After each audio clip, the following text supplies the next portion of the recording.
ڈرو تم نے ان کو اللہ کی امان میں لیا ہے اور اللہ کے کلمے کے ذریعے تم نے ان کی شرمگاہ کو اپنے اوپر حلال کیا ہے. حق بتا دیا اللہ کے نبی صلی اللہ علیہ وسلم نے.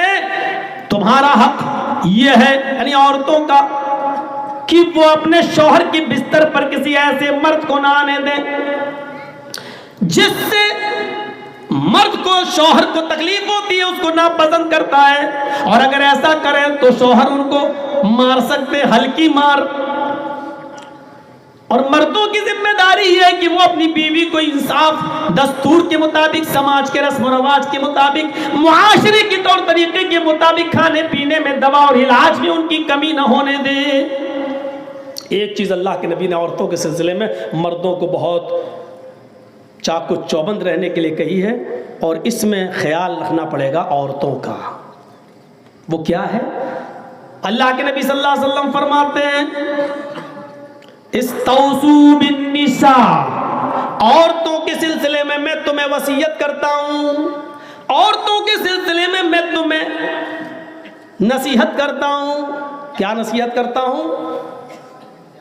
فَإِنَّ الْمَرْأَةَ خُلِقَتْ مِنْ ضِلْعٍ, عورت پسلی سے پیدا ہوئی ہے. وَإِنَّ أَعْوَجَ مَا فِي الضِّلْعِ أَعْلَاهُ, آئے مردو, پسلی سے عورت پیدا ہوئی ہے, اور پسلیوں میں سب سے زیادہ ٹیڑھی پسلی اوپر والی ہوتی ہے. یہ پسلی ہے, یہ سب پسلیاں ہیں. یہ اوپر والی پسلی اور ٹیڑھی ہوتی ہے. پسلی یہ ہے, جب آپ اس کو اگر نکالیں گے تو انسان کی ہو یا کسی کی, ایسے نکلے گی, ایسے. یہ پسلی ہے. تو اللہ کے نبی فرماتے ہیں کہ عورت پسلی سے پیدا ہوئی ہے, اور پسلی ٹیڑھی ہوتی ہے, اور اوپر والی پسلی تو سب سے زیادہ ٹیڑھی ہوتی ہے, اور عورت اوپر والی پسلی ہی سے پیدا ہوئی ہے. عورت اوپر والی پسلی سے پیدا, یعنی اشارہ کیا کہ وہ ٹیڑھی ہی رہے گی. یہ پسلی ہے. فَإِن ذَهَبْتَ تُقِيمُهُ کسرتہو, اگر اس پسلی کو تم سیدھا کرنا چاہو گے, یہ پسلی ہے, اب اس کو آپ سیدھا کرنا چاہو گے تو اللہ کے نبی کیا فرماتے ہیں, ایسے کرو گے, ایسے اتنی ہوگی بس, اور زیادہ سیدھی کی یہاں تک کرا تو ٹوٹ جائے گی, وہ سیدھی ہوگی نہیں. تو اللہ کے نبی کہتے ہیں فَإِن ذَهَبْتَ تُقِيمُهُ كَسَرْتَ, اگر تم نے اس کو سیدھا کرنے کی کوشش کی تو تم اس کو توڑ دو گے. یعنی عورت کو اگر سدھارنے کی کوشش کی تو بگڑ جائے گی. مطلب سمجھ رہے ہو اللہ کے رسول کا کتنا صاف ہے. عورت پسلی سے پیدا, اور پسلی کو اگر سیدھا کرو گے تو سیدھی نہیں ہوگی, ٹوٹ جائے گی. اگر تم نے سیدھا کرنے کی کوشش کی توڑ دو گے. وَإِن تَرَكَهُ لَمْ يَزَلْ أَعْوَجَ, اور ایسے ہی چھوڑ دو گے تو ٹیڑھی رہے گی, پھر وہ سیدھی نہیں ہوگی. دونوں باتیں کہہ دی, دونوں باتیں کہہ دی. اگر سیدھا کرو گے تو توڑ دو گے, اور ایسے ہی چھوڑ دیا تو ٹیڑھی رہے گی, سیدھی نہیں ہوگی. تو مطلب کیا ہے, عورت پسلی کی مانند ٹیڑھی ہے, اس کے ٹیڑھے پن کو تمہیں قبول کرنا پڑے گا, تمہیں سہنا پڑے گا. تم اس کو سیدھا کرنے کی کوشش کرو گے تو ٹوٹ جائے گی. ٹوٹنے کا مطلب یہ ہے کہ وہ طلاق لے لینا گوارا کر لے گی لیکن سدھرے گی نہیں. عورتیں گالی تو نہیں دے رہی ہوں گی, میں ماں بہنوں تھوڑی معاف کر دینا, تمہاری مطلب کی بات کہہ رہا ہوں. مردوں کو اس بات سے سمجھوتا کرنا پڑے گا, لوگوں کو, ہمیں اور آپ کو اس بات سے سمجھوتا کرنا پڑے گا. کچھ کمی اس طریقے کی عورت, اس کو آپ کو برداشت کرنا پڑے گا, اس لیے ٹیڑھی رہنے دو, سمجھوتا کرو. حضرت عمر فاروق کے پاس ایک شخص آیا اپنی بیوی کی شکایت لے کر, تو دروازے پر ابھی دستک دینے ہی والا تھا تو سن رہا کہ اندر سے آواز آ رہی ہے, تو اس نے کان لگا کر سنا تو کیا سنتا ہے کہ عمر فاروق کی بیوی عمر پہ برس رہی ہیں, ویسا کرتے صبح چلے جاتے شام تک, گھر میں کھانا پکنا کون لائے, کون دیکھے گا, کیا ہے. اور عمر چپ چاپ سن رہے ہیں. اس نے کہا لو, ہم تو اپنی بیوی کی شکایت لے کے آئے, یہ تو اپنی بیوی کے آگے سر جھکائے بیٹھے, یہ ہمارا کیا علاج کریں گے. جانے لگا وہ. جب وہ جانے لگا تو حضرت عمر فاروق اپنی بیوی کی سخت سننے کے بعد نکل گئے. تو دیکھا کہ وہ جا رہا, کہا اے ادھر آؤ, ادھر آؤ, تم تو میرے پاس آئے تھے. کہا جی, کہ بولو کیا کام ہے. کہا کچھ نہیں, اب میں جا رہا ہوں. کہہ رہے تھے کام بتاؤ، کسی کام سے آئے تھے نا؟ آیا تھا لیکن وہ آپ کے بس میں نہیں ہے، وہ آپ کی طاقت سے دور جا چکا ہے۔ حضرت عمر نے کہا میں امیر المومنین ہوں، بتاؤ نا کیا کام ہے؟ کہا کچھ نہیں، آپ کر ہی نہیں پائیں گے۔ ارے بتاتا کیوں نہیں؟ پہلے سے کہہ رہا کہ کر نہیں پائیں گے۔ کہا میں اپنی بیوی کی شکایت لے کر آیا تھا کہ وہ ہمیں سخت سست کہتی ہے، الٹا سیدھا بولتی ہے۔ میں سوچ رہا تھا کہ آپ سے شکایت کروں، یہاں آتا ہوں تو سن رہا ہوں کہ آپ کی بیوی خود آپ کو سخت سست کہہ رہی ہے، آپ گردن ڈالے بیٹھے ہیں، آپ کچھ بول ہی نہیں رہے۔ جو آدمی اپنی بیوی کی سن رہا ہو اور اس کے آگے کچھ نہیں بول رہا ہو تو وہ میرا کیا علاج کرے گا؟ حضرت عمر فاروق نے یہی حدیث سنائی، کیا تمہیں معلوم نہیں ہے عورت پسلی سے پیدا ہے اور پسلی ٹیڑھی ہوتی ہے؟ اللہ کے نبی نے فرمایا فَإِن ذَهَبْتَ تُقِيمُهُ كَسَرْتَهُ، اگر تم نے اس کو سیدھا کرنے کی کوشش کی تو ٹوٹ جائے گی، اور اگر ایسے ہی چھوڑ دیا تو ٹیڑھی رہے گی۔ ارے یار عورتیں اتنا کام کرتی ہیں، اگر تھوڑا سا برداشت کر لو، تھوڑی سی ڈانٹ تو کیا ہوا؟ یہ بتاؤ کھانا بنانا عورت کا حق ہے؟ کہا نہیں۔ کہا وہ بنا دیتی ہے۔ روٹی پکانا عورت کا حق ہے؟ کہا نہیں، لیکن وہ پکا دیتی ہیں۔ بچہ پیدا کر کے دودھ پلانا عورت کا حق نہیں ہے، یہ باپ کی ذمہ داری ہے کہیں سے بھی دودھ پلوائے، لیکن وہ پلا دیتی ہیں۔ بچہ پیشاب و پائخانہ اور لیٹرین کر لے تو بیوی کا حق نہیں ہے کہ وہ اس کو صاف کرے، کیونکہ بچہ باپ کا ہے۔ لیٹرین پیشاب پائخانہ اس کے کپڑے دھونے کی ذمہ داری باپ کی ہے، لیکن وہ کر دیتی ہے۔ یار ہمارے لیے جب اللہ نے اس کے دل میں اتنی رحمت ڈال دی ہے، وہ ہمارے کام بھی کر رہی ہے، کھانا بنا دیتی ہے، روٹی بنا دیتی ہے، گھر مکان صاف کر دیتی ہے، بچوں کو نہلا دھلا دیتی ہے، اس کو دودھ پلا دیتی ہے۔ اگر دو چار ڈانٹ ہم سن لیں تو کیا چلا جا رہا ہے تمہارا؟ گھر بناؤ، بہتر اسی میں ہے کہ گھر بنا کے چلو۔ کہا اچھا میں تو یہ بتاؤں گا ہی نہیں اپنی بیوی کو، اگر یہ بتا دیا تو آج کے بعد روٹی بھی ہم ہی کو پکانا پڑے گی، کھانا ہم ہی کو پکانا پڑے گا۔ وہ چلو ٹھیک ہے چل گیا۔